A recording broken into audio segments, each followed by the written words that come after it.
What role do you think the Protestant Reformation played in all this?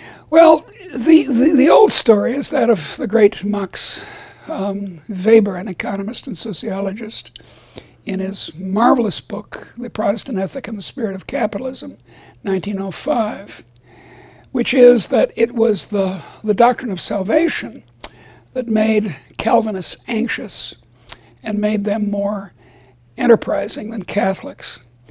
But that's been proven wrong over and over again. The economics is wrong, the theology is wrong, the history is wrong. Uncle Max got it wrong. But yet, another feature of the Protestant Reformation I think was very important, which was the change in church governance.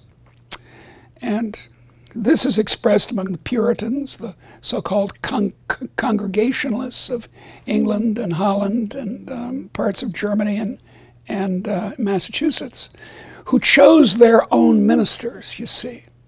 It wasn't some hierarchy telling them. They chose their own ministers.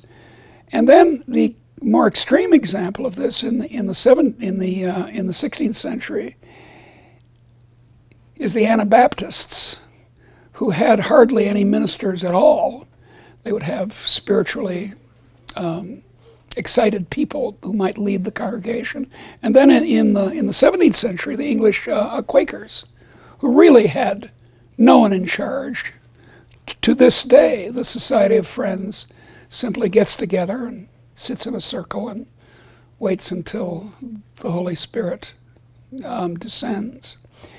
So it was church governance that made people think that they could do it themselves. They didn't need to have kings and hierarchies.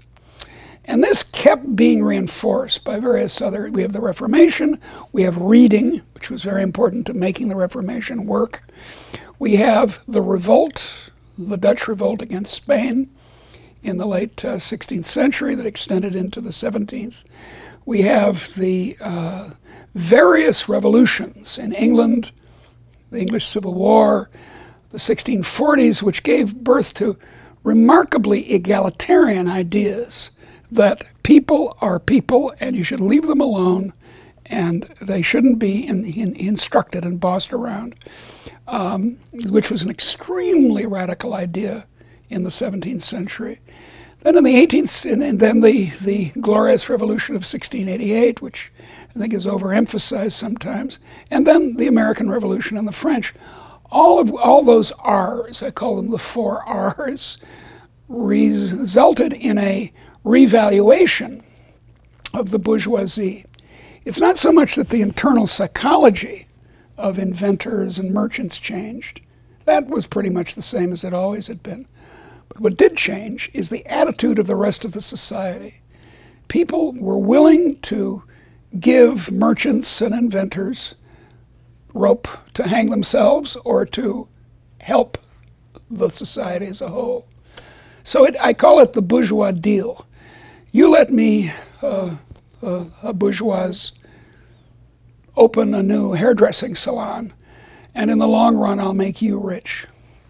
And you're saying that Catholics like me who have enjoyed the great enrichment therefore should feel somewhat happy about the Protestant Reformation. Well, the fact is, and this was one of the many criticisms of Max Weber, is that many of the entrepreneurs of the 16th and 17th century were Catholic. For example, in Amsterdam, in Holland, the Catholics fleeing from Antwerp were 1/3 of the entrepreneurs of Amsterdam.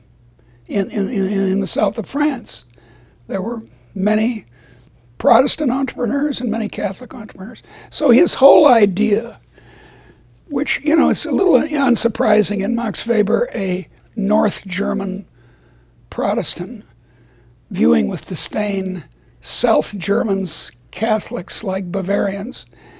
It's a little bit unsurprising that he came up with this heroic story about the Protestants. But it's not it's not their doctrines, it's their church organization that really showed people that they could do it themselves.